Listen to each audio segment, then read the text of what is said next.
Gucci, Gucci, Louis, Louis, Gucci, Gucci, Louis, Louis, Gucci, Gucci, Louis, Louis.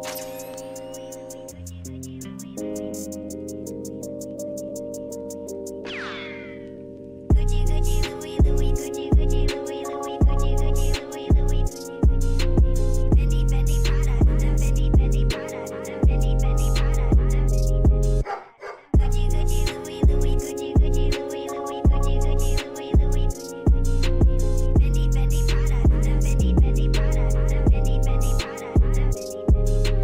Gucci, Gucci, Louis, Louis, Fendi, Fendi, Prada. Them basic bitches wear that shit, so I don't even bother. Gucci, Gucci, Louis, Louis, Fendi, Fendi, Prada. Them basic bitches wear that shit, so I don't even bother. I put that on my partner, I put that on my family. Oakland City represent, address me as your majesty. Yeah, you can kiss a ring, but you can never touch the crown. I smoke a million Swisher blunts and I ain't never coming down. Bitch, you ain't no Barbie, I see you work at Arby's. Never too supersized, hurry up, I'm starving. Gnarly, radical, on the block I'm magical. See me at your college campus, baggy full of Adderalls. Call me if you need a fix, call me if you need a boost. See them other chicken heads, they don't ever leave the coop. I'm in the coupe cruising, I got the stolen plates, serving all the fiends over there by the Golden Gate. Gucci, Gucci, Louis, Louis, Gucci, Gucci, Louis, Louis, Gucci, Gucci, Louis, Louis. Fendi, Fendi, Prada, Fendi, Fendi, Prada, Fendi, Fendi, Prada, Fendi, Fendi.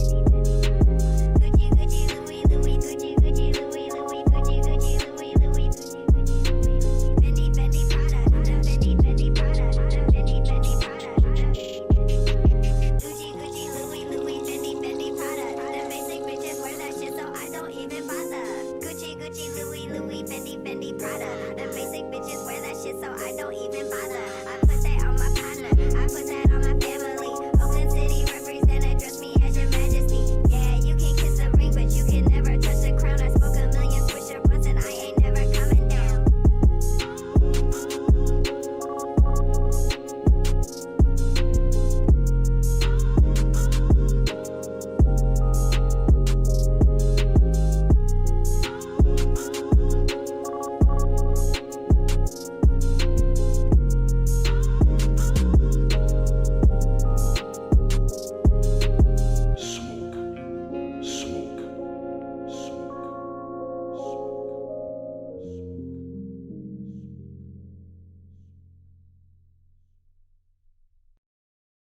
Do you agree that there's no such thing as racism, sexism, homophobism, Islamophobism, deadbeat dadism, white supremacism, and all the other isms?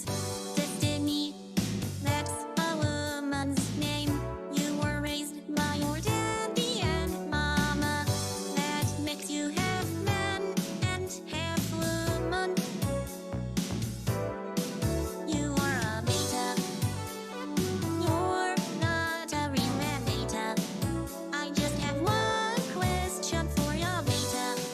There's just one thing I want to know. Destiny, do you love all people? Do you really love the blacks? Destiny, do you love black people? Why can't you just answer the question? Destiny, do you love all people?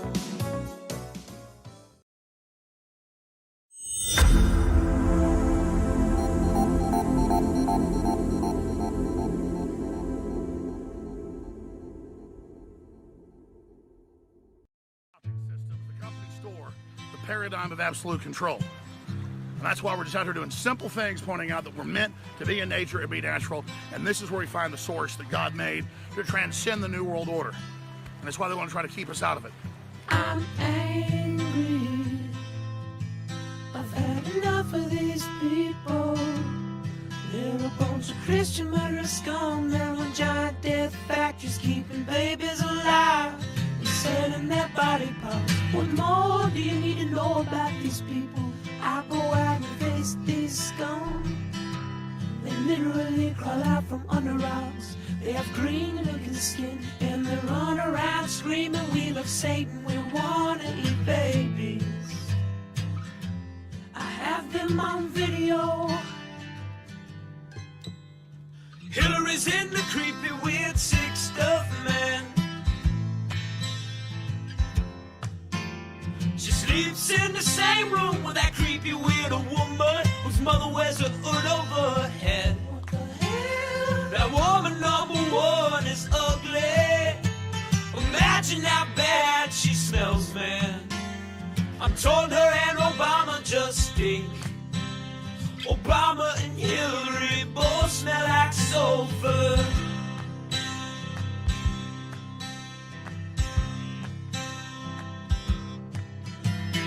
Literal vampire pot and the goblins are hobbling round coming after us.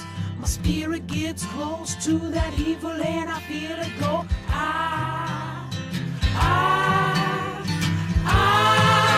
We're such self-centered crap. We don't even notice hell itself rising up against us. Millions of pointed people of the very worst type, and I'm so pissed.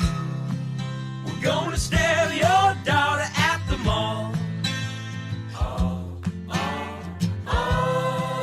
We're gonna stab your wife, your son. We're gonna stab you with a butcher knife, and then the police chief is gonna say, we love our Somalis, we love our Muslims. Oh, they're so good, oh, they're so sweet. I was watching Fox News as I worked out this morning. Whores in this house. There's some whores in this house. There's some whores in this house. There's some whores in this house. I said certified freak. There's some 7 days a week. There's some Wet ass P word. Make that pull-out game weak. Yeah, you effin' with some wet ass P word. Bring a bucket and a mop for this wet ass P word. Give me everything you've got for this wet ass P word. Beat it up, N word, catch a charge. Extra large and extra hard. Put this P word right in your face. Swipe your nose like a credit card. Hop on top if I want to ride. I do a kegel while it's inside. Spit in my mouth, look in my eyes. This P word is wet, come take a dive. It continues along these lines. And it gets significantly more vulgar. Like, a lot more vulgar.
Yeah, it's another BB broadcast. Let's go.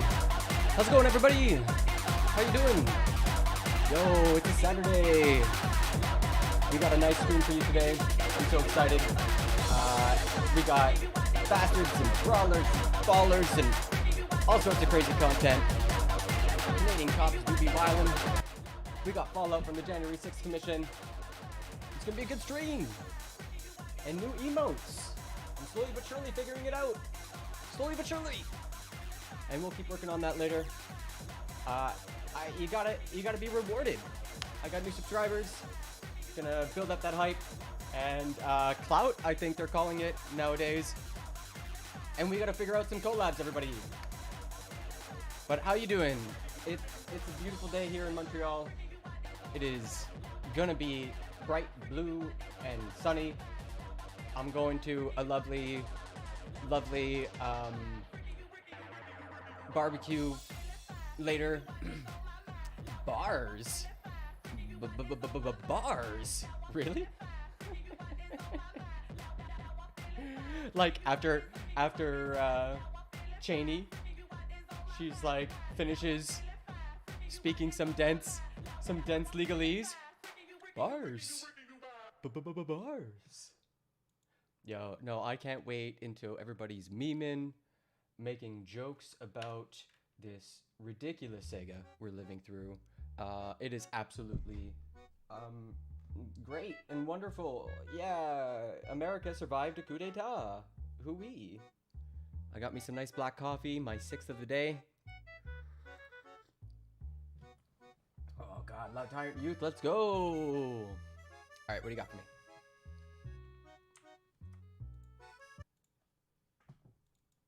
Key facts that we did learn in the hearing last night. I'm not going to try to summarize all of it, and by now you probably saw the hearing or highlights. I actually enjoy watching him. He tends to be pretty even-keeled. And he gets really dumb people to admit to crimes on his show. But could you imagine being on national TV and saying, okay, all right. Happened, as I mentioned. Okay, he's also very... Oh, I'm a dummy. I really like watching him because he'll often just spit. He'll just spit like straight like Biggie lyrics or like a really he knows his rap. He just like really knows his rap. It's amazing. He's so funny. And he knows his law. So he's one of my more favorite lib cucks. On TV. It happened right in front of their face. Well, in this time of growing authoritarian impulses, we can recall an expert on the topic, Orwell, who famously said, "To see what is in front of one's nose is a constant struggle." Okay, we passed 4:55. Bars. Oh, that caught me so off guard. Mentioned in my introduction tonight, in real time, on TV, what happened right in front of their face. Well, in this time of growing authoritarian impulses, we can recall an expert on the topic, Orwell, who famously said, "To see what is in front of one's nose is a constant struggle." Bars. Live in the time of the internet. I'm dead. I'm dead. Oh, I'm dead. I'm dead. Oh my God. Oh, that's so fucking funny. That's so fucking funny. Oh God, only. Oh man. Oh jeez. He just says it so seriously. Bars. Okay, that's that. We gotta clip that. Bars. Like that's just. That's gotta be clipped. Constant struggle. Bars. And then oh God, and then I'm actually very excited by this. And then it's followed by some sort of exactly. It's so good. It's so good. It should be like bars, and then like some iconic music that goes on right after, or like a really like catchy beat. How do we extract this? Oh man, that is some good show, Loud Tyrant Youth. That is some of the funniest shit I have seen in a pretty long time. I'm not gonna lie. All right, I'm gonna see if I can do that in the background. Oh, it's a good start to the stream. Holy shit! Before we even get to the content, there's content. I was like, whoa, yeah. Only, guy, is it Ari Melber? Is that his name? That's what I want to say, but it is Ari Melber. Yeah, only Ari could pull this off, like, with a straight face, just because he's built up such a reputation of, like, ending, like, watch. I bet if we go, like, like, quotes, rappers. Yeah, exactly. Oh, even MSNBC, this is genius. Here we go. Yeah, he's got a bunch of them. This is a rap session. Oh, boy. It makes me think of Lil Wayne, Go on. who said, "Ain't got nothing left to prove unless I got to prove it in court." Brilliant. And Lil Wayne also, of course, Police Officer, a song about his relations with the police. A lot of law enforcement discussion in his artistry, and I appreciate you bringing it to the table. I could learn something from you. This is who we are. Is it? Just, though? like, Ari Melber. trying to keep a straight face. Oh, God. Oh, God, lib shit. It's so good. It's so good. And they're like, yeah, this is the height of comedy. We've done it. We've broken the veil, everybody. We are... Oh, God. Wounds. Nature is healing. Nature is healing. Okay, so let's get on to the actual content. Blasting off on Twitter. Blasting off on the Facebooks. Although I don't think the Facebooks even works anymore. Like, holy cow, I'm gonna maybe end that. And that. Okay, focus. We on to the first segment.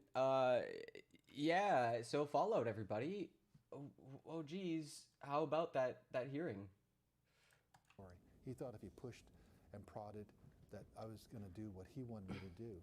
It probably worked for him when he wanted to get a rezoning up in New York City or other times in his life. But we knew what the facts were. We also know what the law is, and we know what the Constitution is.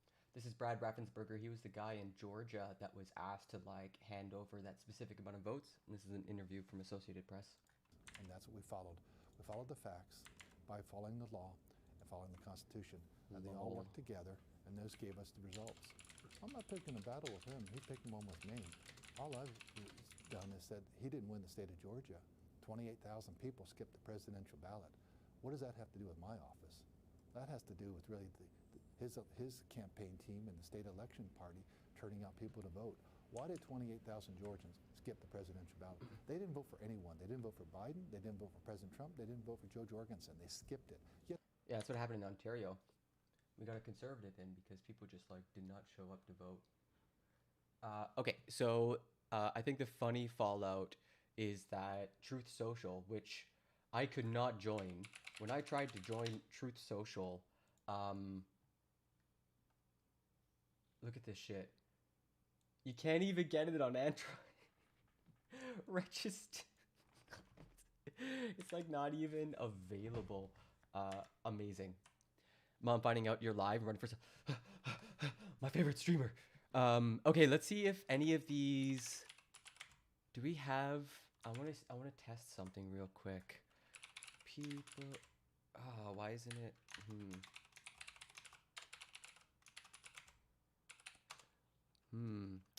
So I'm trying to like update the emote so we have some stuff to play with, and I guess it's just not working yet.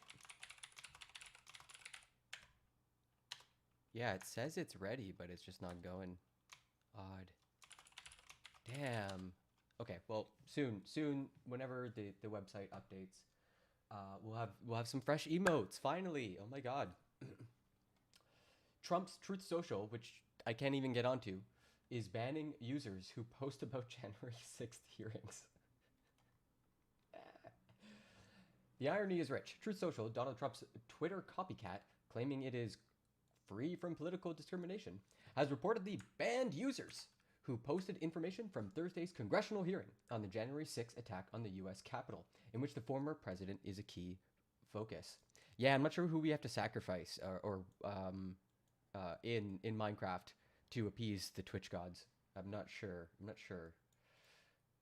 That's according to several posts on Twitter. I came across a few of those myself.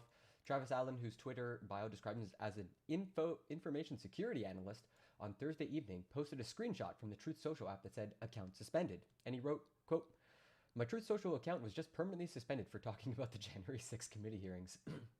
He added, "So much for free speech. This is censorship." It's just conservative tears. We're just gonna overdose on conservative tears today.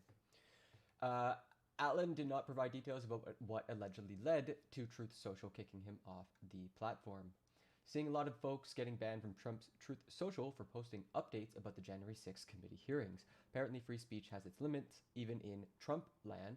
Max Burns, communications director, tweeted Friday for a Democrat. Also Friday morning, another Twitter user reported, quote, "Just put out my first post on Truth Social and they deleted it. Real freedom of speech champs there." Can I get a freedom? Where's our freedom nowadays? We used to be free in this country. We used to make things and be free. We used to make freedom. Freedom fries for everyone. Truth Social's terms of service state, "We reserve the right to, in our sole discretion and without notice or liability, deny access to and use of the service to any person for any reason or for no reason." Amazing. Absolutely amazing. There we go. This is... Now the music is actually matching the tone of the articles. Absolutely ridiculous. I love it. "We may terminate your use or participation in the service or delete your account and any content or information that you posted at any time without warning in our sole discretion." Oh, okay, and Twitter's the same. Damn. Oh man, we really do live in a third, in an autocracy, a technocracy. Twitter permanently banned Trump in the days after the January 6th riot, citing the risk of ongoing violence after he posted a video praising the violent mob seeking to overturn the 2020 election. Yeah, and apparently it was hype. The January 6th commission was actually had a lot of people who watched. Let's see what the numbers were. How many people watched Jan 6 commission? So New York Times has it at 19 mil.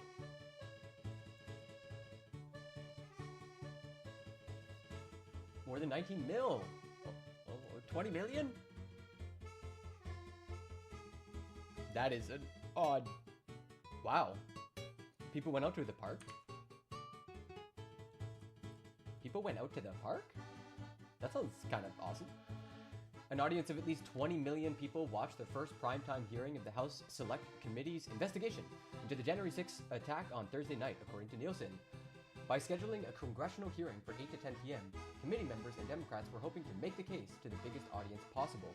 ABC, CBS, and NBC preempted their primetime programming and went into special report mode to cover it live. And we saw that, Fox News went into, damage control mode and cut off advertisements, and Tucker Carlson's just, running defense the whole time.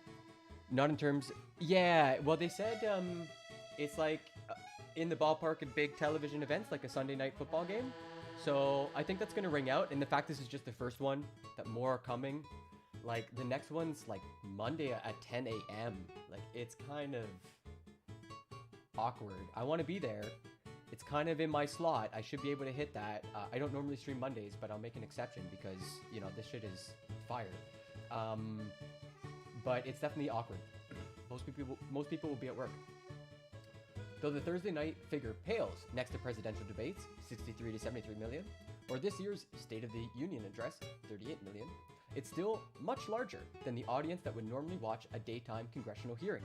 And it's in the ballpark of television events like a big Sunday night football game or the Macy's Thanksgiving Day Parade. ABC attracted the biggest audience with 5 mil, NBC, yada yada yada, NBC, okay, yeah, we don't really care about that.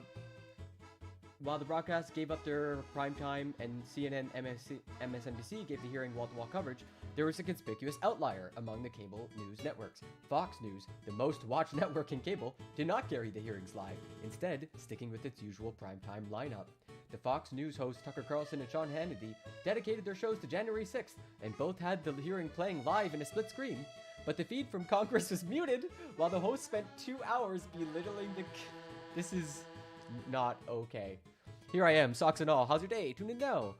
So many topics, so many lot of time. Yeah, absolutely. How are you doing, Love Tart Mama? I am doing okay. It is bright blue Saturday, and America's falling apart, and I'm going to a barbecue, and the RCMP are doing some weird shit in Canada, out east. Yeah, we've had like 3-4 days of rain. I bought some new plants, and I repotted them, like just some basic herbs, and I put them outside, and I watered them, and the next day it was like rain, and then the next day it was like rain. Yeah, how are you doing, Lacey? I think it's gonna be a lot of fun. And also, I should be... Is this about the MCC thing? Or is the RCMP up to something else? Yo, there are like 4 or 5 different stories to cover. There's some weird shit happening in Manitoba. There is RCMP being like dodgy, and then like Edmonton had some really deranged stuff happen. So yeah, Canada has got some spicy news for once. Once we're through with the January 6th stuff and conservative tiers, we'll get to it. So yeah, Fox News just kind of like absolutely playing defense. Oh yeah, very spicy. It's deranged, and we're not playing along, Mr. Carson said at the hearings. This is the only hour on an American news channel that will not be carrying the propaganda live. They're lying, and we're not going to help them do it. What we will do instead is to try to tell you the truth. Fox's counter-programming efforts drew an average audience of 3 million, which is just about normal. I've seen people say like normally it's 4 million, so they're like a bit down, but nothing to write home about. So yeah. And I think we watched some of that too. It was really bizarre. So we saw Ivanka Trump's testimony. We can rewatch it because it was super funny.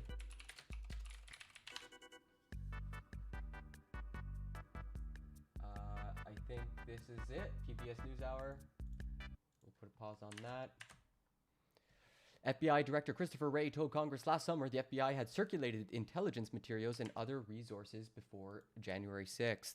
Oh, let me get the chat up for everybody so we can all see what's going on between the platforms. Yeah, I mean, who knew what and when is going to be really important. Like, why didn't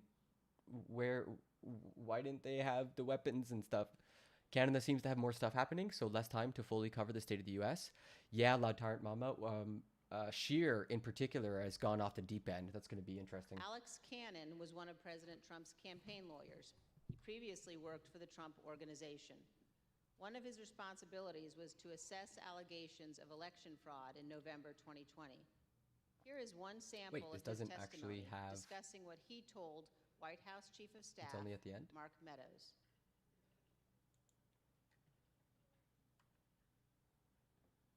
How did that affect your perspective about the election when Attorney General Barr made that statement? It affected my perspective. I respect Attorney General Barr. She looks so scared.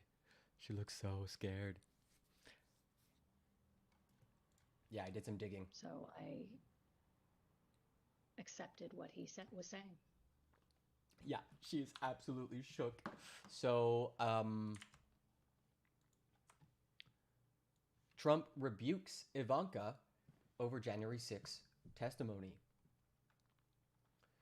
Former President Donald Trump on Friday discounted his own daughter's testimony that the 2020 presidential election results were not fraudulent. Quote, Ivanka Trump was not involved. Okay, I get it. There's so many better Trump voices. Ivanka Trump was not involved in looking. Is there not like a Trump voice?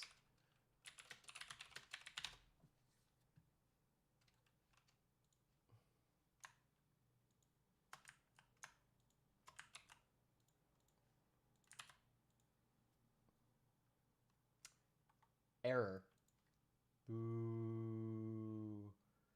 Boo. Give me fake TT. Give me the thing. Create TTS. Damn. How do people do this so easily? Okay. Oh, Hank Hill. We want Trump. Donald Fagan. Who's that? Okay. Let's see if this works. Pending. Damn. Okay. Well, I'm trying. Ivanka Trump was not involved in looking at or studying election results. She had long since checked out and was, in my opinion, only trying to be respectful to Bill Barr and his position as Attorney General. He sucked! Oh, God, it's so funny. Yeah, absolutely falling apart. Ivanka Trump was not involved in looking at or studying election results. She had long since checked out and was, in my opinion, only trying to be... No, I don't know. I don't know if that's it. I don't know if that's it. Okay, moving on.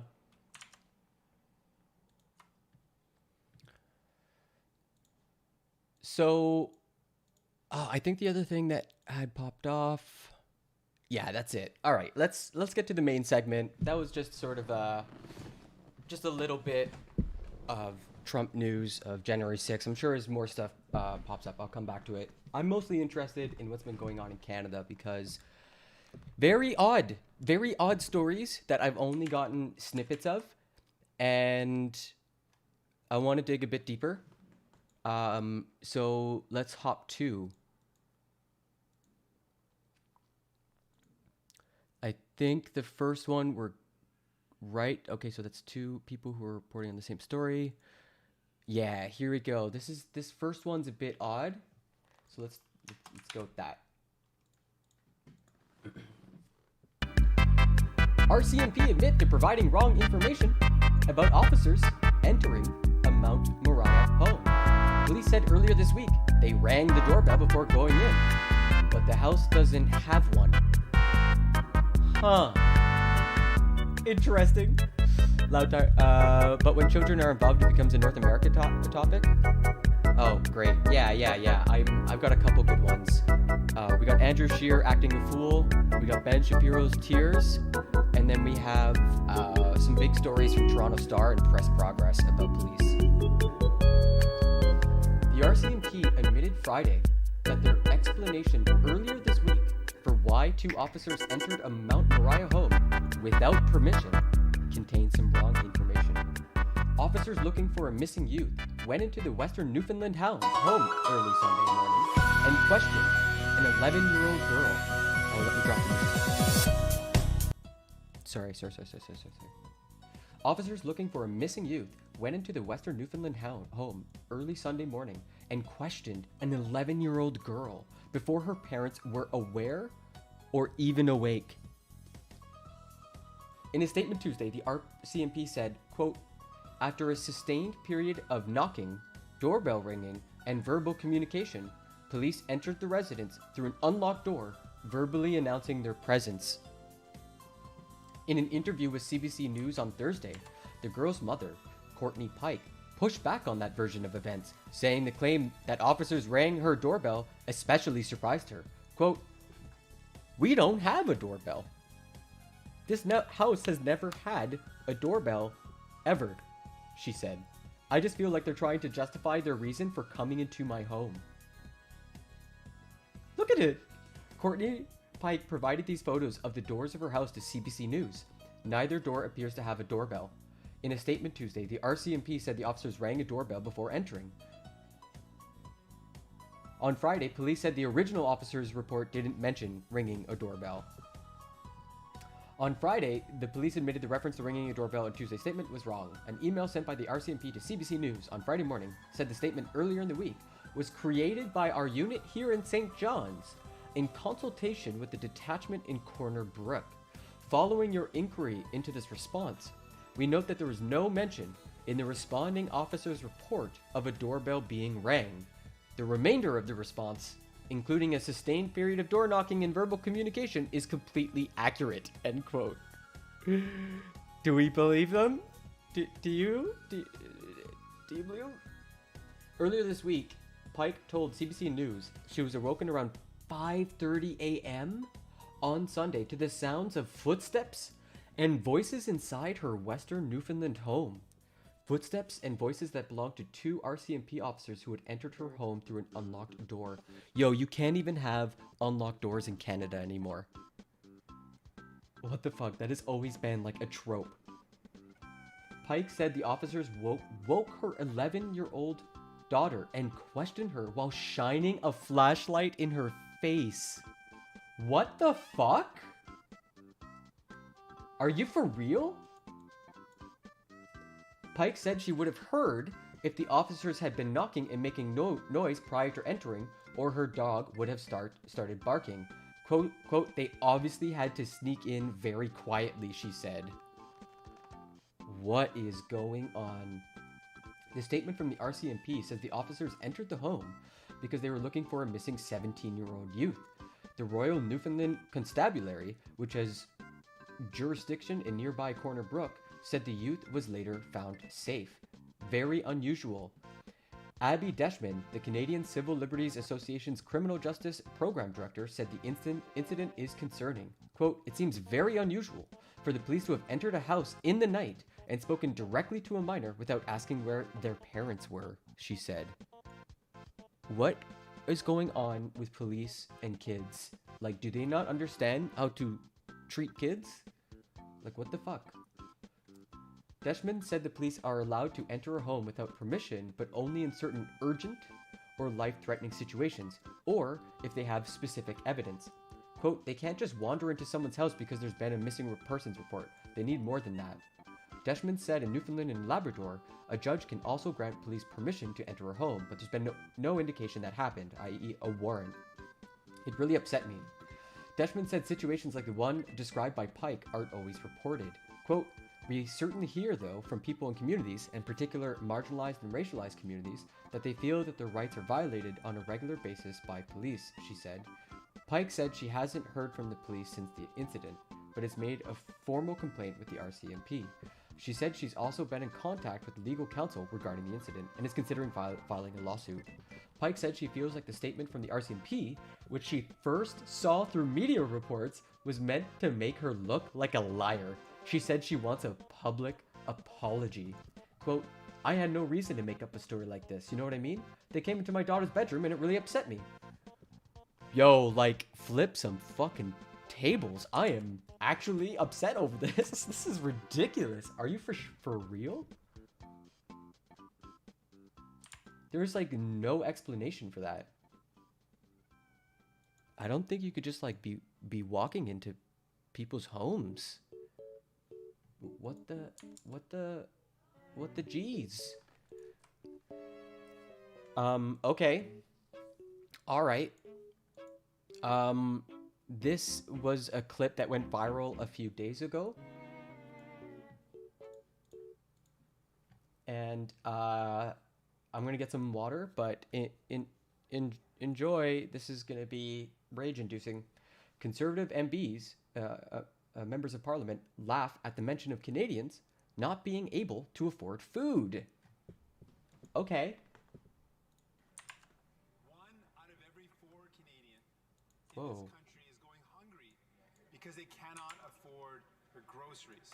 At the same time, Yeah, I said that. corporations are making Listen to this bullshit. 1 out of every 4 Canadian in this country is going Yeah, why hungry did the kid? because they cannot afford their groceries. At the same time, corporations are making record profits. They're breaking record after record. Our plan is to tax the excess.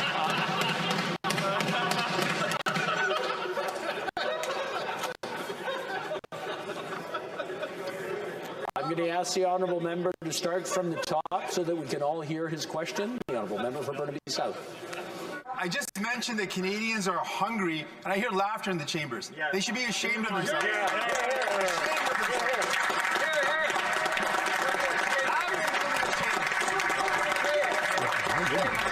out of every 4 Canadians is hungry because they cannot afford their groceries, while corporations are making record profits and are responsible for 1/4 of the inflation that Canadians are experiencing. Our plan is to tax the excess profits of these corporations and put the money directly into the pockets of Canadians who need it. Now, people who understand economics think that's the part that's laughable, but he's right about taxing the rich and like dealing with our insane wealth and income inequality crisis. Some lobbying information.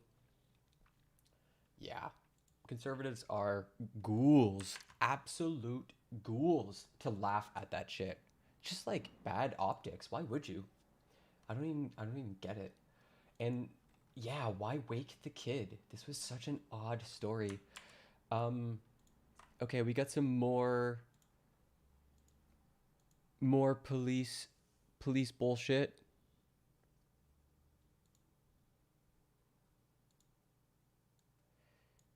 Yeah, this is from the Toronto Star.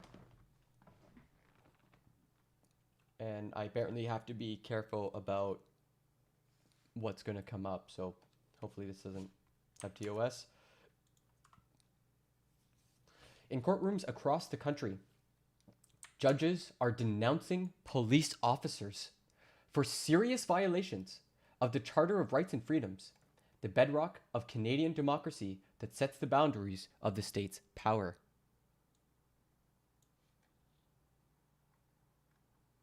The officers' flouting of the law is so serious that judges warn it threatens public confidence in the justice system. They've been forced to toss out key gun and drug evidence. Sometimes they throw out prosecutions altogether. Guilty people are walking free. The rights of innocent people are being trampled. And these scathing rulings are coming down at least twice a week. What?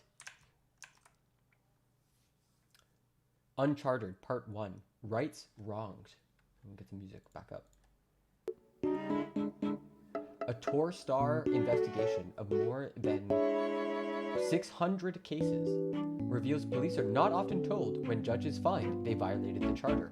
Consequences for officers are rare. This story contains audio. Please click to enable it. Okay. In Brantford, a small army of officers and a K9 unit illegally detained and searched a suspect for drugs. The reason the officers gave for the pursuit and takedown? The cyclist was riding on the sidewalk without a light. The judge called the ruse serious police misconduct and tossed the drug evidence. Toronto officers stood in a hospital operating room without a warrant while a doctor removed heroin from the rectum of an unconscious stabbing victim so they could seize it. Oh my God! What did I just read?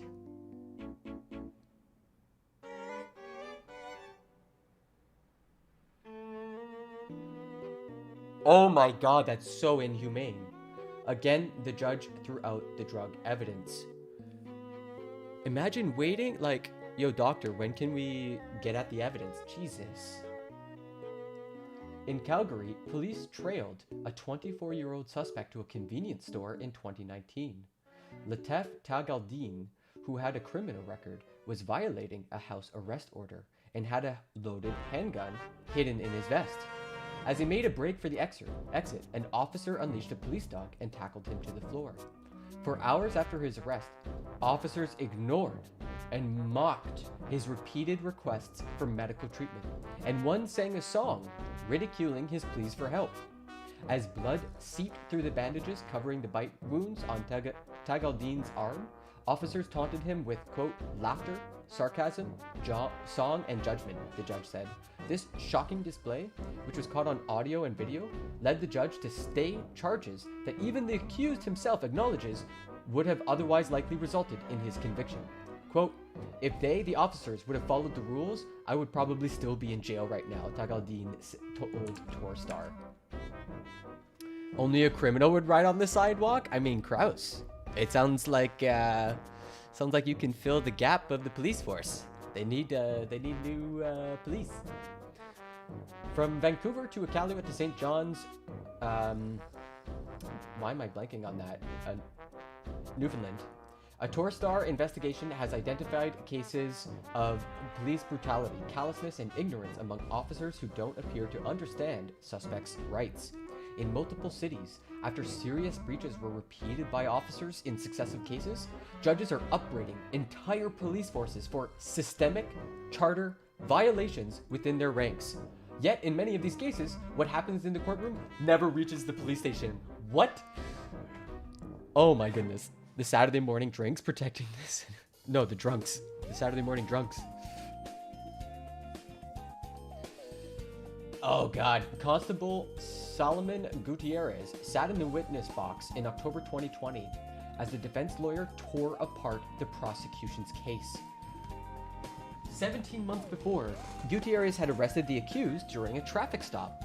He found cocaine, methamphetamine, and cash, but it was becoming clear the officer didn't have grounds to search the vehicle, a critical test that police must meet under the law to justify invading the privacy of suspects. And it's like part of the reason like there was support for legalizing marijuana. It was like take away that tool of police being like, oh, it smells real dank around here.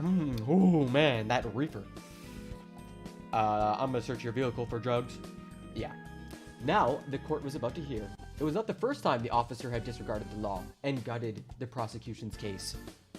Oh yeah, it smells dank, man. That's another one we gotta get. Another emote. God damn.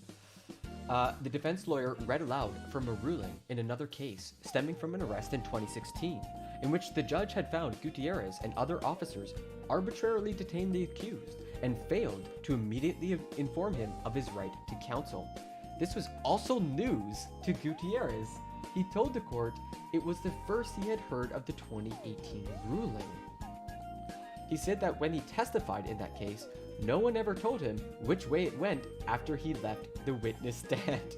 No one told him his conduct concerned the judge and led to key evidence being excluded. Quote, I'm never told anything after I'm done testifying, Gutierrez testified. Quote, so that if a judge finds that there's been a violation of charter rights, you aren't notified? The defense lawyer asked. That's correct. Bro, what?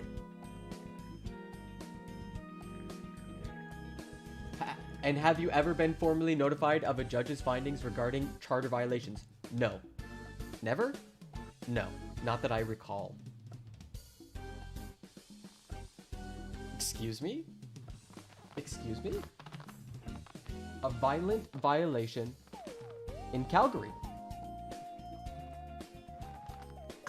Within seconds of approaching Joshua Saunders' car, Calgary police officers smashed his window and punched him in the face as many as 6 times. During the brief, violent encounter and the ensuing arrest, police violated Saunders' charter rights 7 times. Going for a fucking record there. If you start drinking while hungover, are you drinking again or still? I mean, did you fully sober up? I'm pretty sure, like, at that point, your body is just, like, getting used to a certain amount of alcohol always in its system. Like, your liver's just like, okay, I guess this is just routine now. So yeah, I would say you're always slightly inebriated. On March 28th, 2019, Joshua Saunders was pulled over by Calgary police. He was suspected of possessing drugs for the purpose of trafficking. Dashboard and police body camera footage show officers Steve Kelly and Jordan Cochan approach the vehicle. Oh, I don't think we can show this. They beat the shit out of him, clearly. Kelly opens the door and wrestles with Saunders, who suffers a bloody nose. Man, you guys are telling me what I'm under arrest for. What the fuck? You didn't even tell him what he's under arrest for? Drop your effing keys. Why does he punch me in my face? Because I told you to effing drop your effing keys. Seatball's off. Okay, wiggle him out. Saunders is handcuffed and taken beside an unmarked police car. He's told he's under arrest for possession for the purpose of trafficking. Police have been tracking... I can't show that because it's got back. Saunders is placed in the back... Is there a way to, like, hide the video?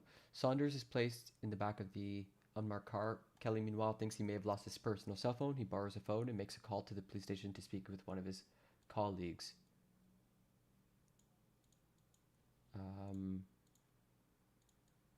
Kelly, meanwhile, thinks he may have lost his Yeah. Hey, dude, are you at the office? Is my personal phone on my desk? Can you check? I just fucking beat the shit out of this kid, and now my phone's not in my pocket. I fucking don't know what I did with it. That's what he wrote? Saunders was charged with possession of cocaine for the purpose of trafficking, possession of the proceeds of crime, and unlawfully resisting arrest. At his trial in March 2021, Judge Alan Fradsham acquitted Saunders on all 3 counts. He found Calgary police committed 7 violations of Saunders' charter rights, including excessive use of... Fradsham said Kelly's attitude towards Saunders was fueled by anger, and the judge noted that even when giving evidence in court, Kelly called Saunders an idiot. Are you kidding me right now? Are these supposed to be like professionals? Torstar, with the assistance of Western University's law school, has identified more than 600 court rulings in the past decade where judges found that officers committed serious charter violations. These rulings came down at a rate of 2 per week from 2017 to present. 2 a week? What? How do you do that? Yet in most provinces and territories, there are no formal systems in place to ensure that police forces, or the officers themselves, are notified of these rulings. Even in the most egregious cases, consequences for the officers involved appear to be vanishingly rare. Across the country, police forces say they trust that Crown attorneys will tell them when judges have found their officers have committed serious charter violations. And when they hear of such cases, they say they investigate and, if warranted, discipline the officers or provide additional training. A few weeks after a judge denounced Brantford police for the unlawful arrest of a cyclist for riding on the sidewalk, big crime, the courts notified the chief, prompting the service to conduct a thorough review of the incident, a spokesman said, adding that no further action was taken. How can we expect so much from a force that is fixated that for less than a year and trains less? Yeah, I don't know. Like, I think the training outside of Quebec is like really, really low. Like super, super, super low. Yeah, barely educated then trained. I think one way that someone put this to me, or that I read on Reddit that was interesting, was like, one of the main jobs that police do is like interpret words. Right? Like interpret the meaning of abstract concepts and words into like the real world. And sure, they're given guidelines and stuff in this, but the main job of a police like an officer of the law is to like exercise discretion. I think it's different in Quebec. It's like 3 years. But the RCMP also has a suspiciously low. But yeah, in the rest of Canada, I couldn't believe how low it was. Crazy. 8 months? Like, what are you talking about? Like, hairdressers have longer. Psychology degrees? I mean, even just some basic criminology. You should at least know basic legal frameworks, because apparently they don't understand how the Charter of Rights and Freedoms work. Yeah, I mean, it doesn't make sense, because we're a very educated country. We should be able to have educated professionals as our police. I mean, there's a reason Indigenous folk like went and formed their own police. Like, yeah, okay. We're done with you. Bye-bye. We're done. We're gonna go over here. Y'all can figure out whatever the hell you're trying to do. However, in many instances, these informal lines of communication between the courts and police forces have broken down or are non-existent. In the last 7 years, judges have criticized 9 police forces across Canada for displaying a pattern of charter-violating conduct. These serious breaches, repeated by officers in successive cases, include performing unwarranted strip searches, Toronto, RCMP, storming into houses without good enough reasons, Prince Albert, Saskatoon, and filming partially naked female prisoners while they use the toilet in Edmonton. Our police, everybody, look at them go. It's fucking clown territory. Absolute clowns. Absolutely disgusting. The Toronto Police Service said it was unaware of 94 cases where judges found officers committed serious charter breaches until Torstar told the force about the rulings. That is more than 2/3 of the cases the reporters identified where judges found Toronto cops violated the charter. These are some more court transcripts. The charter is intended to protect everyone, including young black males driving a fancy car in a bad part of town. Wow. I am of the view that these are serious charter breaches that were inexcusable in the circumstances.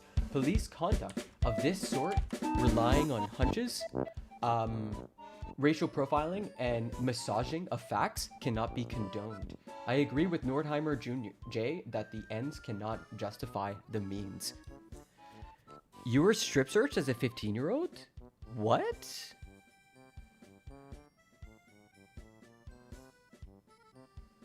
Jesus Christ. I don't remember that story. I don't know that story. Jesus, hearts in the chat. Christ. Yo, police be wildin'. Police be wildin'. That's not good. I don't know what it is like with that shit is so fucking dark and evil. Filming it too. Like, what the fuck? Pulling out their goddamn phones? Jesus. Toronto is one of the few police services that disclosed whether they knew about the judgments. Most others refused to say. The lack of information flowing to police services raises the question. How could any action be taken? How could there be any accountability? Said Sunil Gurmukh, a human rights lawyer and adjunct professor at Western University's Faculty of Law, who shared his case law research with the Star for this investigation. Quote, "It's disturbing and alarming. Dude, look at this guy. He's got crazy drip."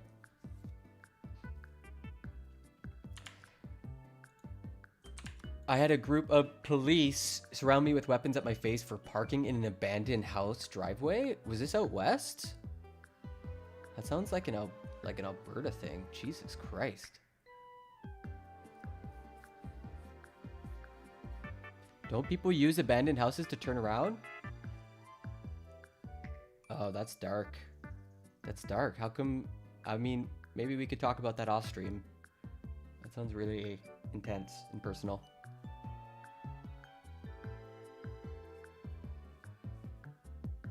Yeah, no, police are not okay. They haven't been for a while. And it's like, we're not even like halfway through the story. It's crazy. Yeah, the fucking war on drugs. Like, they lost it. They lost it. They lost it. Many police forces also refused to say what action, if any, they took to address the charter-violating conduct of the officers. In some jurisdictions, police said strict privacy laws keep all disciplinary information secret. One lawyer who represents officers facing discipline said cases involving charter violations are often handled informally, an internal process reserved for disciplinary matters that are considered not serious. Informal discipline cases were not made public. So in other words, they had a chat. Like, hey, stop breaking the law, asshole. Citing provincial privacy legislation, Calgary police said it could not provide any information on individual cases, nor could say whether the officers the judge called out for their cruel treatment of Tagaldeen, including Detective Jennifer Doolin, who oversaw the arrest and transportation and displayed, quote, utter indifference to the safety and well-being of the accused, faced consequences. Reached by phone at the force's Guns and Gangs unit, Doolin declined to comment. War on drugs, yeah, right. My entire downtown is full of drugs and people under the influence of drugs who need help. Yeah, like fuck healthcare workers who studies show probably can help the problem. No, let's just only have police, different types of police for every situation. We need school police, and we need hospital police, and we need police to police the police. Ottawa police did not respond to questions about Constable Gutierrez's repeated charter violations or whether the force was aware of the outcome in the 2020 drug case. Gutierrez also did not respond. A few weeks after Gutierrez took the stand, the prosecutor told the judge he had reviewed the officer's testimony and acknowledged Gutierrez's search of the vehicle where the drugs were found was illegal. He asked the court to toss the case. The justice system's failure to monitor and understand the scope of officers' charter violations alarms legal scholars, lawyers, and judges. Torstar's findings, they say, demonstrate the need for a formal notification system to alert police forces when their officers are found to have violated charter rights, a critical first step in making them accountable to the public they serve. Yo, they don't even know when they're violating our rights? Are you kidding me? Recently retired Ontario Court Judge Melvin Green said this information must reach police forces because officers are the first line of constitutional protection in the area of legal rights. Yeah. Of the more than 40 police forces whose officers' charter violating conduct Torstar reviewed, 11 told Torstar they would support the creation of such a system. So, a quarter of them. It's public information when non-cops break the law, but when cops do it, it's a privacy issue? No, there is no privacy issue. They just haven't set it up. That's it. That's it. The officers testify as officers of the court, as they're expected to do. The court, they give their testimony, but it still plays out. It goes one way or the other. In some of these cases, the judges are so shocked and appalled that they say, this police's testimony is not usable because they broke the law getting it. And those rulings never make it back to the police who broke violated charter rights because there's no system in place to communicate. It's a systemic issue, and it looks like only a quarter of police forces, when sort of informed about this deep flaw, are like, yeah, we should do something about that. That's the problem. This is like an obvious solution. There is no reason a police force should want to remain ignorant about some of their officers who aren't doing the job well. Toronto, Peel, and Victoria were among the ones who wanted to support the system. Waterloo Chief Brian Larkin, who is also president of the Canadian Association of Chiefs of Police, said the lack of information flowing from the courts to police forces about charter violations is a national issue.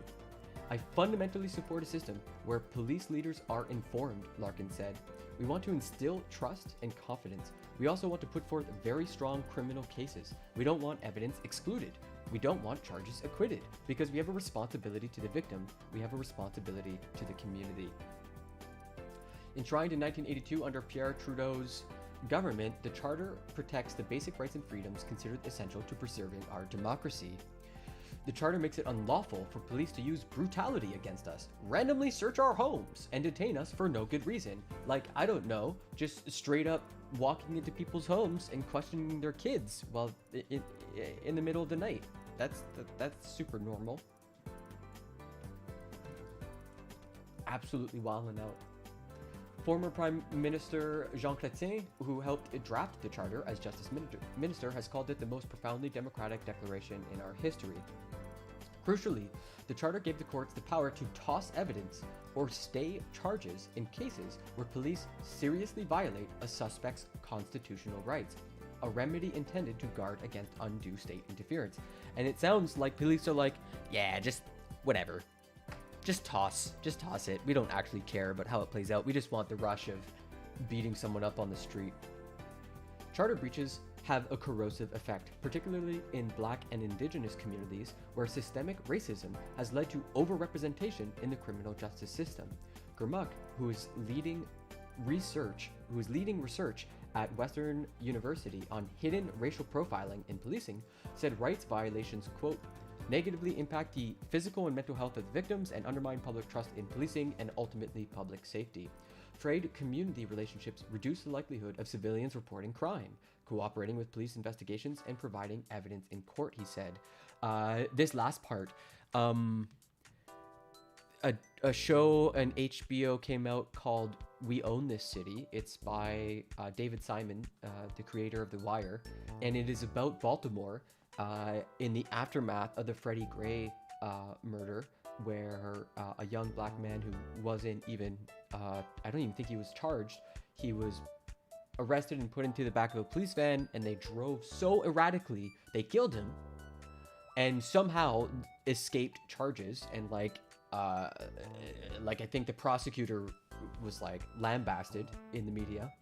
And the series We Own the City is about like what that looks like, what's going on in Baltimore when there is zero trust, when the police are like, it's crazy. Like the show is about exactly what we're reading about here, when police are so bad at their job that their evidence, the main reason they exist, is getting thrown out by the courts repeatedly, systemically. And everybody has to ask, what do we have these people for? What are they doing? What's their service? Ontario Court Justice Marian Cohen, appointed to the bench in 1993, has spent most of her career as a judge in youth court in Toronto. She said police violations of young people's rights are particularly serious because of their vulnerability and the difficulties they would have in pursuing any sort of complaints process. These are things that can affect their whole lives, she said. The cases Torstar identified represent only the tip of the iceberg of the serious charter breaches that police commit, experts say. Some possible serious charter violations are never tested in court. This can be because the police don't end up arresting the suspect, or the accused accepts a plea deal, or the Crown recognizes that there is a significant violation and abandons the prosecution. These cases do not lead to a judge's decision, so Torstar is unable to track them. There are many more cases where the rulings are not reported. Torstar only learned about the cases of Emmanuel Awai through his lawyer, who provided a transcript of the judge's oral ruling.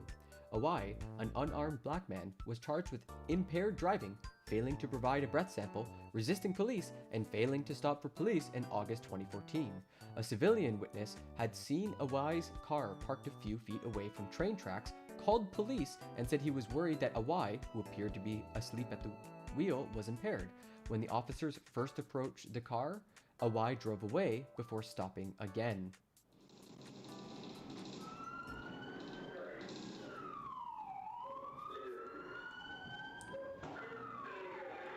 Holy shit. What the fuck?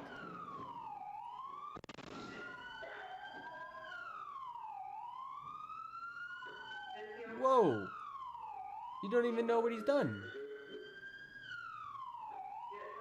Holy shit.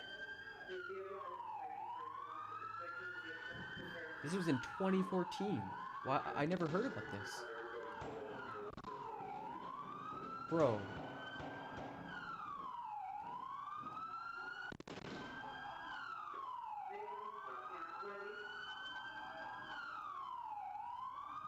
Yo, no justice, no peace.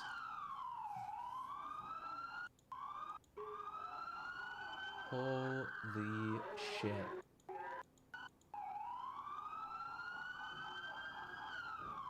That is insane. At his 2016 trial, the court saw the police dashcam video. Officers swarm Awai's car, smash his windows, and drag him out the passenger's side while hitting and kicking him. The judge said the officers had valid concerns and were right to be cautious of Awai because of his past offenses and because he initially drove away. But the judge found that the officers used excessive force against Awai and that some tried to embellish his conduct in their testimony, which was inconsistent with the video, and that they didn't get him adequate medical attention. Awai was acquitted of all but one charge, refusing to submit a breath sample, which the judge stayed. Quote, the fact that there were grounds to arrest Mr. Awai does not absolve the police, the judge concluded. Their power, even at that point, is not unfettered. London police refused to say whether they knew about the rulings Torstar identified, or say how, if at all, they addressed the conduct of the officers involved. Constable Angus Campbell, who was first on the scene and was among the officers that struck Awai, declined to comment. The other officers who were found to have violated Awai's rights, Christopher Thomas, Marty Lessick, Matthew Haler, Mark Maya, and Blair Corso, did not respond to questions from Torstar. In a statement of defense they filed in a civil case related to this incident, the officers said they had, quote, reasonable grounds to believe public safety was at risk and acted reasonably based on what they knew at the time, including that Awai had, quote, a previous history of violence and weapons offenses. A Kafka-esque traffic stop. I cannot believe how long this article is. There's that much to cover. In the early hours of December 2nd, 2015, Marcel Blackburn made a right turn from Eglinton Avenue onto Oakwood Avenue in Toronto, apparently, according to police, without making a full stop at a red light. This would be the start of a police encounter that a judge would later describe as, quote, truly Kafka-esque and an egregious violation of Blackburn's charter rights. It seems like it's unfettered. Fettered means to be chained. Like manacles. Constable Mahit Burke and her partner Memnet Gukbilmez follow Blackburn's car as Kafka wrote one of the most famous texts that you might recognize is, I think, is it Metamorphosis? Kafka, is that the name of it? Yeah, the Metamorphosis. This is one of the most famous books by Kafka.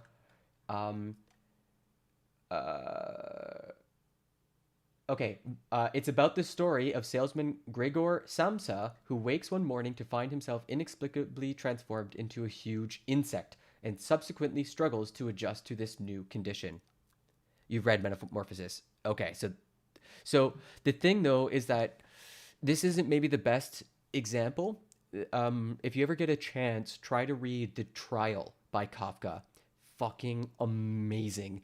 And it's the main character, like R, it's just like a letter. He gets approached by agents of the government and is told that he has to go to the court system in order to like address these charges. The charges are always vague, and when he gets to the courts, it's like really Byzantine. It's really hard to understand, and he gets directed to this office and to that, and there's a bunch of people, and the whole plot just sort of like is really indefinite, and you're like super confused what's happening the entire time, and then it just ends with him getting, well, I'm not gonna ruin the ending, but it ends in an inexplicable way, and you're left with the feeling that governments have these powers over individuals just by being obscure, by being confusing, by having layers. And so we use the word Kafkaesque to describe that feeling of like trying to navigate an institution, and it's unnavigable. It's like absolutely shrouded in darkness. It's not coherent. It doesn't work. So if a judge is saying that a cop stopping someone, which is a legal process that is well defined, if he's describing that as Kafkaesque, then we know that the person being subjected to it didn't have any good options. They were in this system where there's no right answers and police just have all the power. It's a really bad thing to like hear about police. God damn it, I love Kafka. Like that. You're gonna have to comply with me and open the door. And why do I have to? I am not going to talk to you from here. Open the damn door. Okay, you're not going to intimidate me by reading. I am not intimidating you, but you're checking my patience. I've told you a gazillion times, open the door. A gazillion times. No more conversation, open the door. You can't open the window, open the door. We'll talk. Okay, listen. This is a hard rock. This is a hard rock area.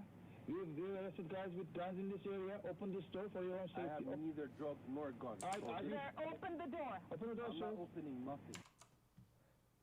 Did you hear that okay? Was that too quiet? Oh, we didn't watch the first one.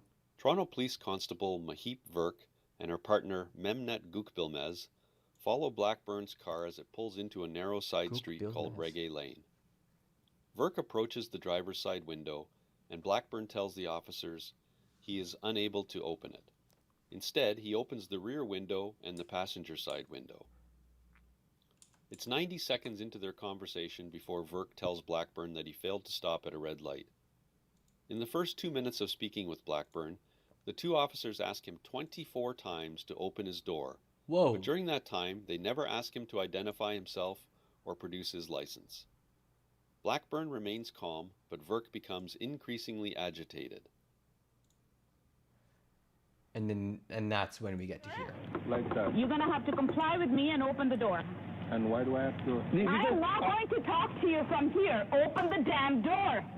Okay, you're not going to intimidate me by raising. I am not intimidating you, but you're checking my patience. I've told you a gazillion times. Open the door. I'm not going to talk to you from this. Okay. No more conversation. Open the door.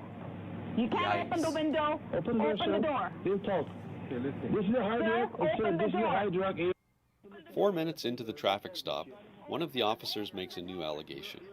Your eyes are bloodshot, red. Open the door. Classic. Open the door. What am I opening the door? Open the door. You talk To with have a you. conversation. Open the door. We're talking about the traffic stop. Open the door. Oh, I see. So if we're talking about a Sir, traffic stop, open the door. let us talk about a traffic. No, I'm not going to talk to you like this. I'm not going to talk to you from back of your head. You're going to have to open the door. I can't see. Don't No. reach there, sir. Why are you reaching? Blackburn apparently reaches for his insurance documentation to show the officers, but they aren't interested in looking at it. Curious. Why wouldn't they be interested in looking at his insurance information if it's for a traffic stop? Arriving on the scene is Officer Marius Turcott. Officers Guk Bilmez and Turcott move away from the vehicle and have a 30-second conversation that isn't captured on camera. Then Turcott and Verk step away. He tells her to turn her microphone off.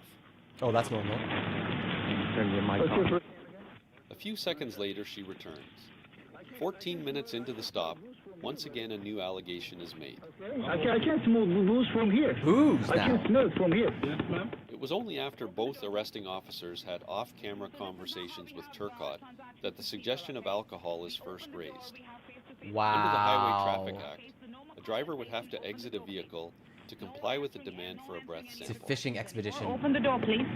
I'm saying please. I've said that a gazillion times. A gazillion Open the door, times. sir. Sir, open the door. And why am I opening the door? Just remind me. To investigate this matter further. Open the door What matter do we have at hand? for making a right-hand turn without stopping. So write me a ticket so I could go. I do not know who you are.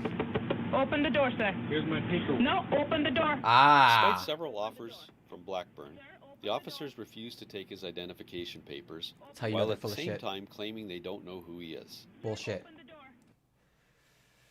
Blackburn eventually exited his car. He was handcuffed and charged with refusing to provide a breath sample and one count of breach Wow. of probation. Justice Sandra Backus found Blackburn not guilty of the charges, and she ruled that there were 4 separate serious violations of Blackburn's charter rights that night, including unlawful arrest and an unlawful search. None of Yeah, the 3 Toronto absolutely. police officers faced any formal disciplinary action for their roles in the traffic stop. All 3 of the officers declined to comment.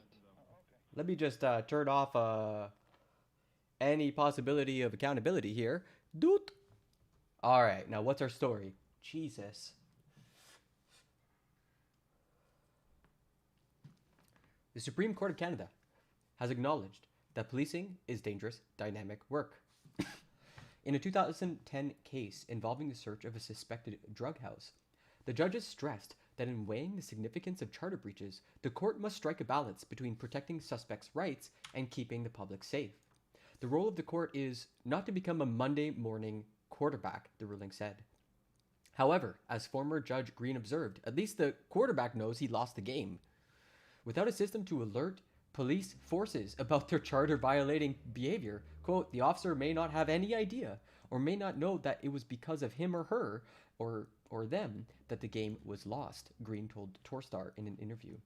While disciplining an officer is warranted in some cases, in many others, forces should at least use these rulings as a learning opportunity for the officers, he said, so that mistakes aren't repeated. The 600!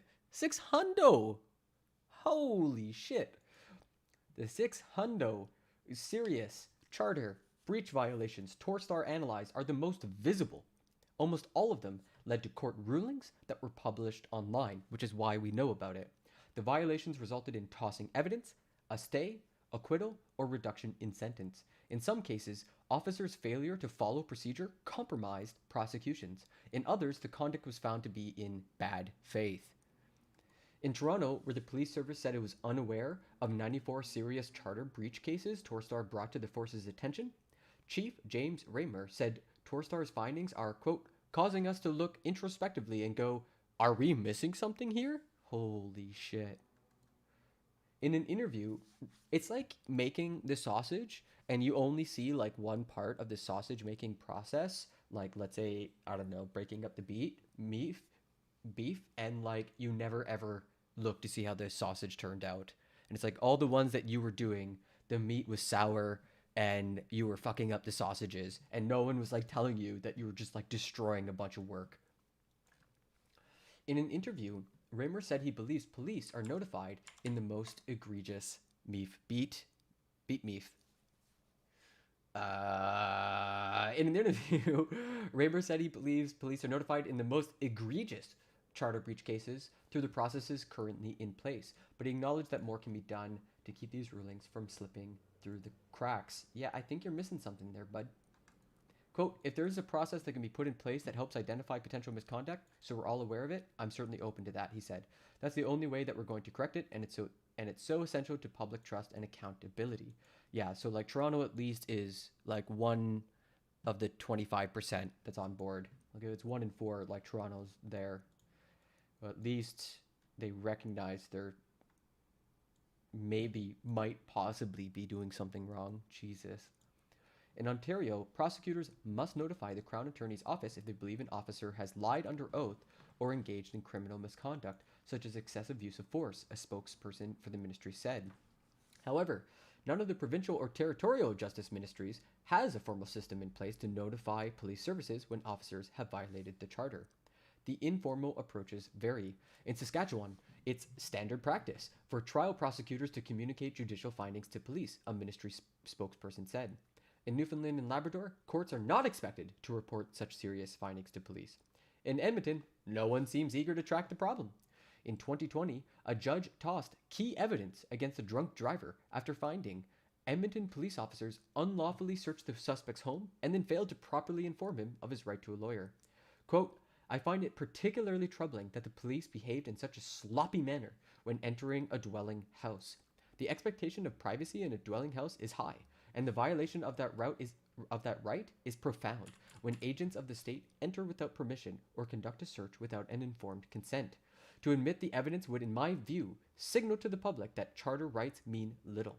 The long-term interests of the administration of justice favor exclusion in this case. To condone these breaches would, in my view, bring the administration of justice into disrepute. Holy shit, the judges are going hard.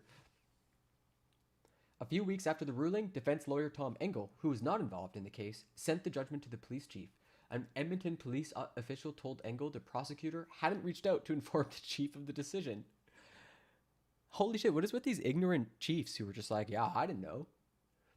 Engel followed up with the police official a year later. Engel asked whether a formal policy requiring prosecutors to notify the police in such cases would be created. Quote, there is no policy, the police official answered. Nor do I believe one will be generated. Okay. Just don't care. A spokesperson for the Edmonton Police Service did not directly address questions about Engel's exchange with the force's lawyer and refused to comment on 31 serious charter breach cases involving its officers. The spokesperson said the force has created a feedback process with prosecutors to notify the force of charter violations. Edmonton is among a handful of police services that told Torstar they are informed when judges find their officers breached charter rights through systems they have developed with the courts. Engel said too many cases like the 2020 drunk driving ruling are going undetected. Quote, I shouldn't be the gatekeeper. Jesus. So the defense lawyer like, hey, police, you violated people's rights again. Did you like forget?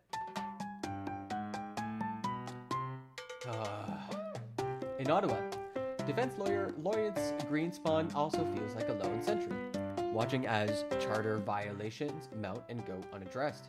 When his clients sue police and its oversight board, his firm adds a clause to their statements of claim. alleging negligence for failing to implement policies to prevent further charter violations and for failing to identify and fix systemic problems within the police. Torstar identified several rulings, stretching back to 2015, where judges have described the repeated failure of Ottawa police to properly inform suspects of their right to a lawyer as systemic. Most recently, in an impaired driving case in Ottawa in 2020, a judge threw out the breathalyzer evidence after the defense lawyer presented 15 previous decisions in which judges found that Ottawa police officers violated this charter right. Holy crap. Greenspan represented the driver in the 2020 drug trial in Ottawa, where Constable Gutierrez told the court that he wasn't notified about a prior charter violation he'd committed. When Greenspan questioned Gutierrez, he was not surprised the officer was unaware of the outcome in the earlier charter case. Quote, "That is a serious gap in our justice system, and it shows both the judiciary and the charter disrespect," Greenspan said. A spokesperson for the Ottawa Police Service said the local prosecutor's office is supposed to alert them when the courts find officers' conduct was egregious and may result in charter violations. The spokesperson also said that the force monitors databases that publish court cases online. Quote, "When the service becomes aware of these matters, we review the case, determine the cause of the breach, and take rectifying measures," the spokesperson said, adding that they could not provide this information for any of the 22 cases. Hey guys, yeah, we totally built the system. We totally update it. But we're just, I don't know, we can't find the ones you're mentioning. I swear it's up to date. I think it's up to date. It's absolute fucking clowns. In the 600 charter cases Torstar reviewed, reporters found evidence that only a handful of officers faced serious professional consequences. They include 4 Peel officers: Constable Richard Rary, Constable Damien Savino, Constable Mihai Murasan, and Sergeant Emmanuel Pinheiro, who pleaded guilty to attempting to obstruct justice and resigned in 2019 for conduct a judge described as shocking. The officers were caught on tape stealing a statue of Scarface character Tony Montana from a storage locker belonging to an alleged drug dealer and then lied about it on the stand. Wow. The judge is being shocked as rich. Have they been living in a cave? I mean, they're just using the words, right? Like, he may not actually be shocked, but putting it into the record is like half of the message. It's called quality control.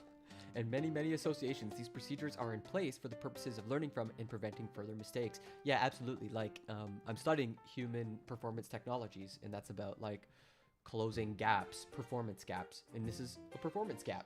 These people need to be informed of the outcome of their work. It's a very common feedback loop, super common.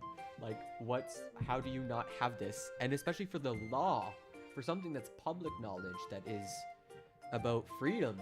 Freedom, everybody, in our own country. They say it don't be like it is, but it do.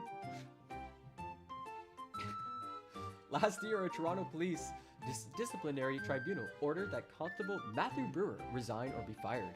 Freedom! Can I get a freedom? We gotta figure out a good freedom emote. That's the only thing I'm missing. Brewer was found to have used excessive force against a suspect in a 2016 arrest. It was one of several incidents of egregious conduct that led to the rare dismissal, including a 2019 impaired driving conviction.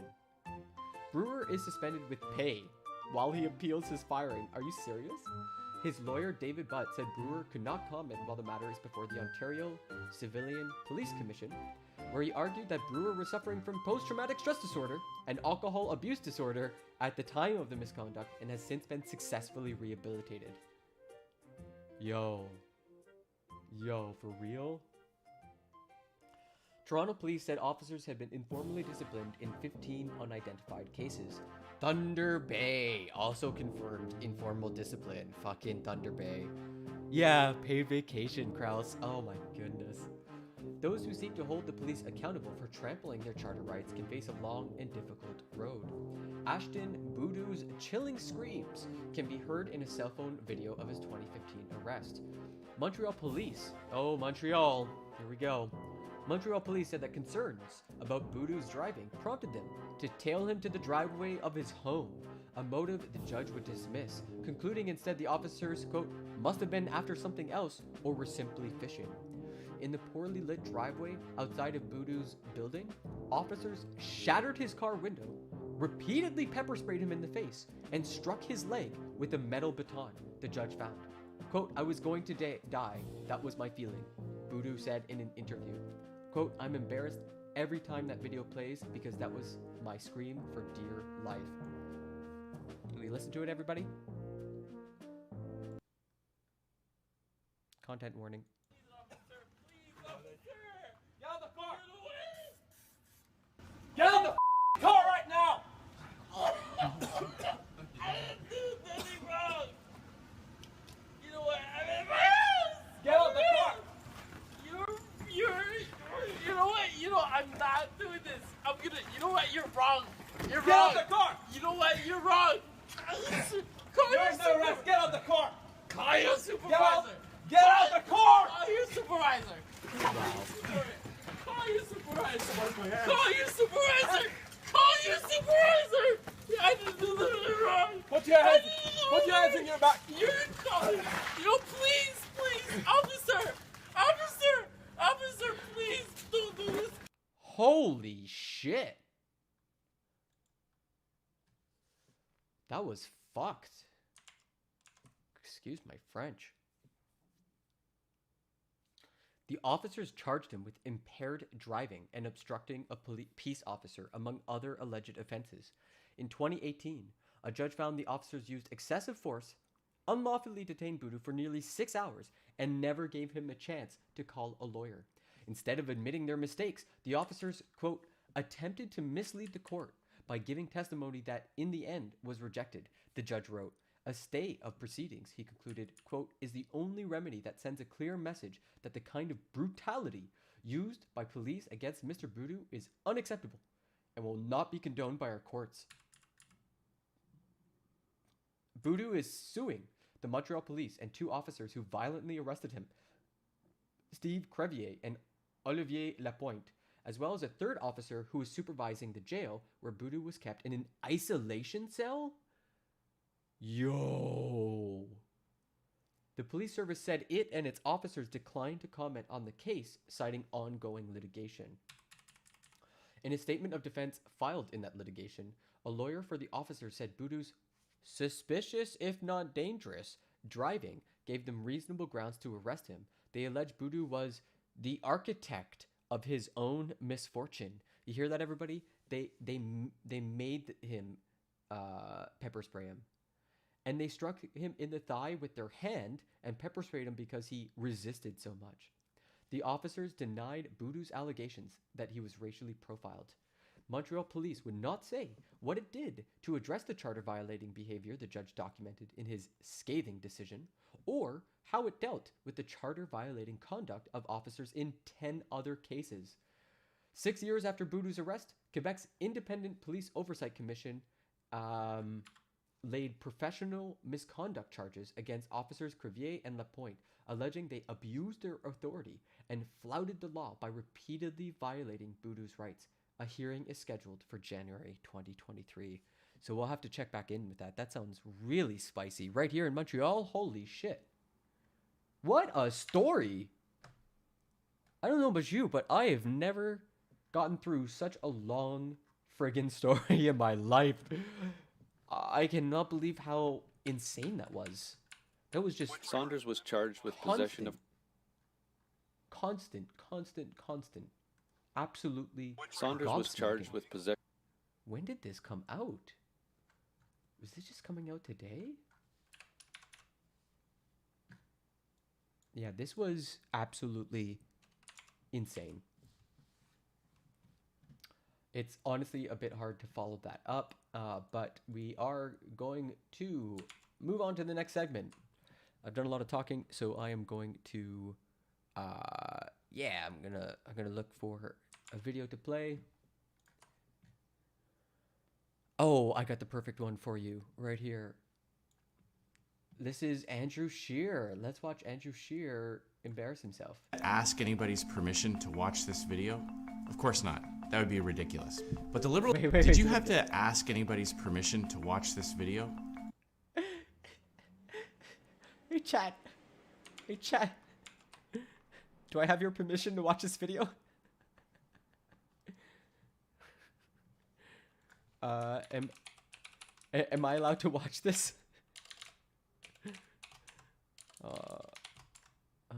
My emotes are out there. Of course not. That would be ridiculous.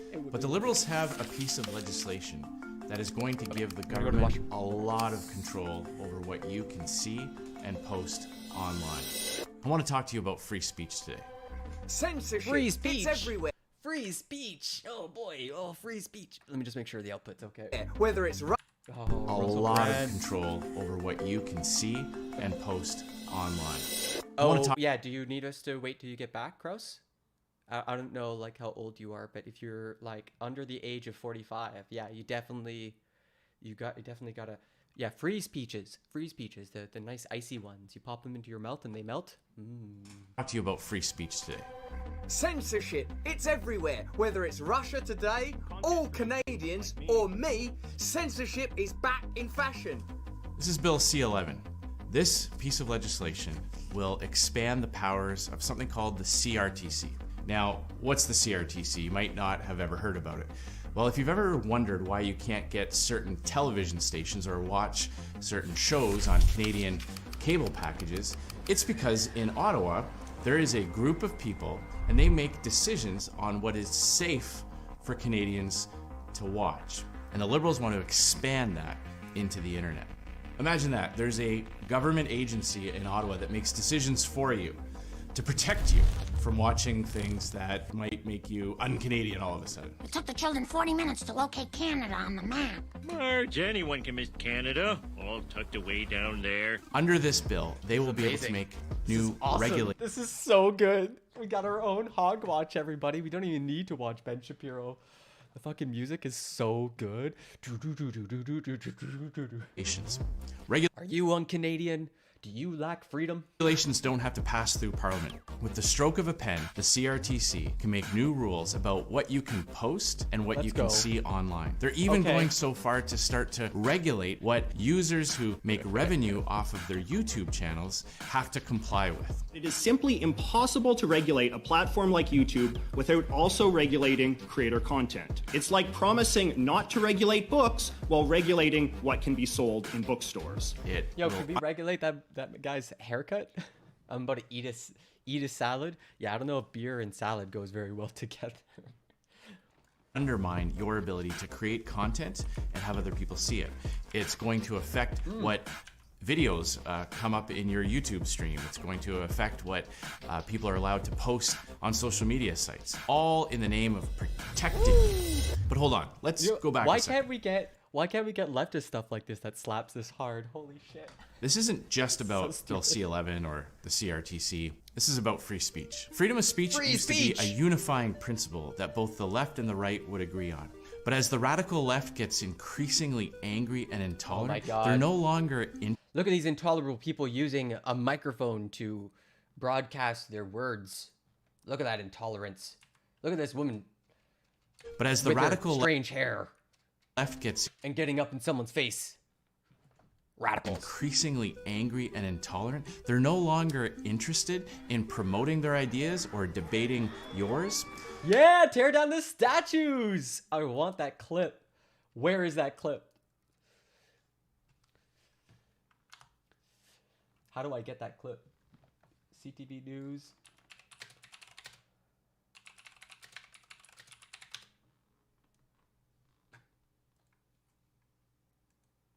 Okay, we need that for later. They just try to stifle anyone who disagrees with them. Spurred on by the views of psychology professor Jordan Peterson. Jordan Peterson?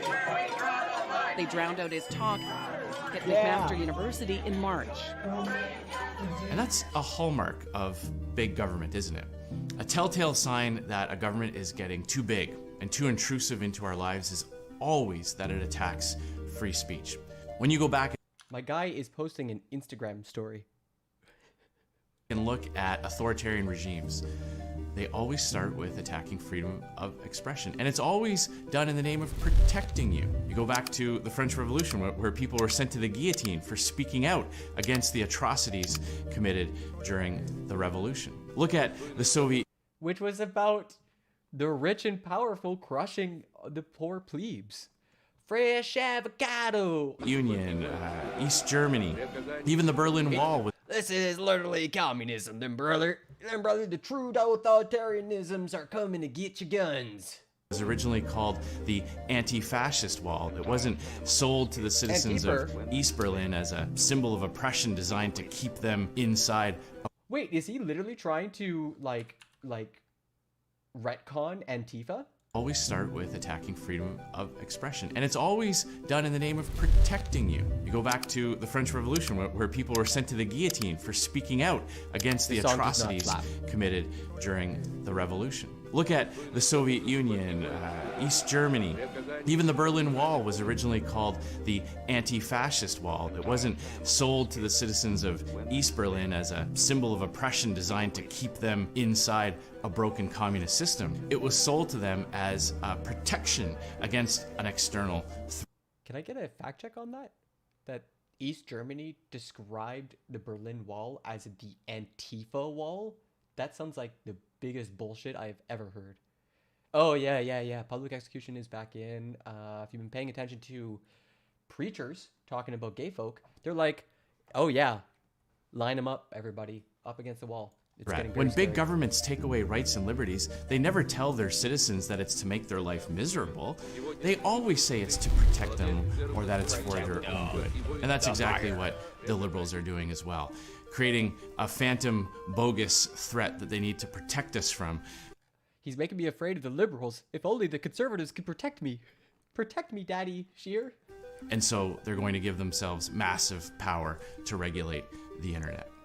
There is no question that the world is changing rapidly and getting guillotine during intermission at hockey games. Yo, more dangerous. Nous avons besoin de nouveaux outils. It's like a hockey stick. Or sorry, it's a hockey skate instead of a guillotine. Sorry.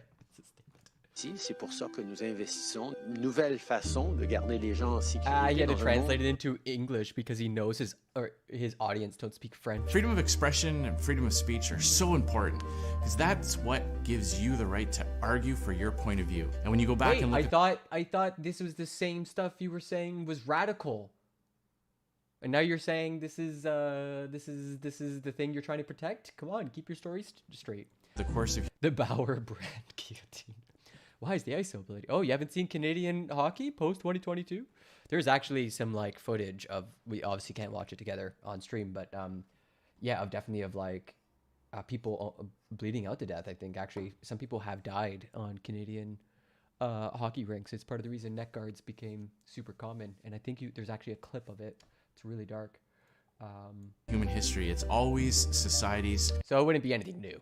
And governments that stifle free speech, where innovation and human rights are also stifled. The only way we can discover truth is if we have our ideas tested and debated. And only when our ideas or our beliefs are put through that rigorous scrutiny and come out unscathed on the other side can we be sure that something is true. We must make sure we live in a society where even if we don't like what's being said, we protect people's right to say it.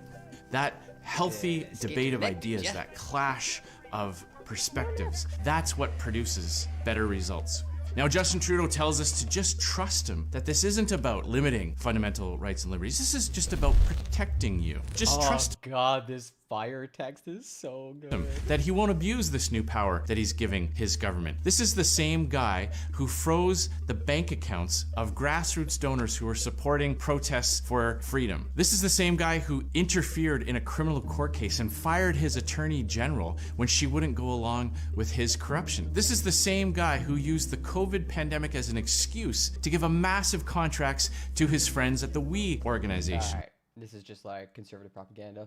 At a certain point, just like doing the hits. We got the good memes at the beginning. It was pretty funny. It was pretty good. It was pretty hilarious, I would say. Definitely would laugh at again. Especially below while you still can. Especially after listening to conservatives laugh about poor Canadians. Like, that's super cool. Very based and cool. Okay, moving on. Yeah, this story. This is a weird one. Oh my goodness. From Press Progress, the Manitoba government gave $50 million to companies linked to a secretive religious sect. Oh, that's a good question, Lautard used. Did he get his mommy's permission? COVID-19 contracts worth tens of millions of dollars went to businesses linked to a secretive sect that operate out of the same building. What?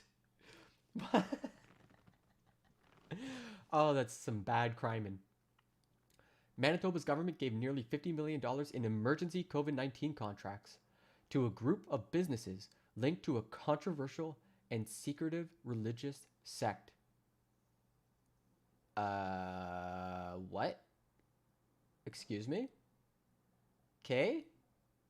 Other businesses linked to the little-known sect have received significant sums of money elsewhere for similar contracts, including millions from Doug Ford's government in Ontario and over $2 billion? 2 billion euros for PPE contracts in the United Kingdom. What the hell? Oh, also, before we go forward, say bye to YouTube. Bye, YouTubers. If you want to keep hanging out, come join us over at twitch.tv/bewyrd.